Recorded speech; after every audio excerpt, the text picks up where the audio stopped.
The question is the amendments be agreed to. I call the member for Kooyong. Madam Deputy Speaker, when this debate started more than 2 hours ago, I looked up at the gallery. It was filled with schoolchildren. And I thought to myself, what would they be making of this debate?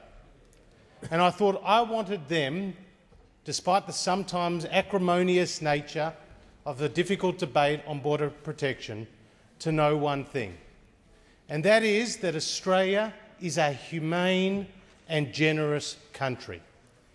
Immigration is part of the Australian success story. In this country, about a quarter of the population was born overseas. About 9 million Australians have at least one parent born overseas, and about 7 million Australians have two parents born overseas. Names like Victor Chang and Frank Lowy and Sir John Monash are all the product of migrant Australia. In fact, the Prime Minister and the Leader of the Opposition were both born overseas. And I myself am a product of immigrants. In fact, in Australia, we are one of the top 3 countries in offshore resettlement. And during the nearly 12 years of the Howard government, immigration doubled in this country. Let me repeat that. During the nearly 12 years of the Howard government, immigration doubled in this country. In 1996-97, there were 73,900 people in our migration program and 11,900 in our humanitarian program.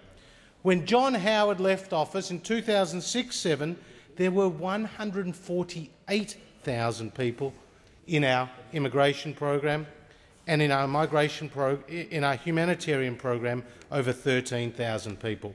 John Howard took the public with him. John Howard's strong border protection policies helped take the public to a point where they accepted a very generous immigration story. And this is the point of our amendments today. We want a strong border protection policy. We want something that works. We believe in the migrant Australia, but we also believe in an issue of state sovereignty, namely protecting our borders. We have a tripartite approach to border protection: temporary protection visas, offshore protection, offshore processing, and turning the boats back when it is safe to do so. All policies that worked in the 12 years of the Howard government, to the point that when John Howard left office, there were only 4 unauthorised arrivals in detention, and just 300 unauthorised arrivals came in the last 5 years. Compare that to what has happened since 2007, when Kevin Rudd came to office, the member for Griffith.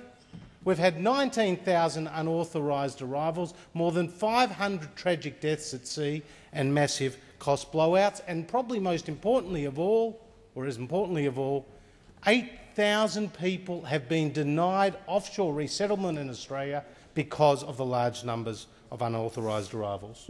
Now, Madam Deputy Speaker, we oppose the Malaysian solution because Malaysia is not one of the 148 signatories to the UN Convention on Refugees. 148 signatories, but Malaysia is not one. The High Court ruled the Malaysian solution invalid, and now we're being asked in this place to come and support a bill which will see the Malaysian solution implemented. Well, on the coalition side, we're committed to good policy and policy that works. We want consistency and credibility in our border protection policies. We don't want to worsen our relationships with important neighbours like East Timor and Malaysia and Indonesia, as has happened on the government's watch, by not having an effective border protection policy in place.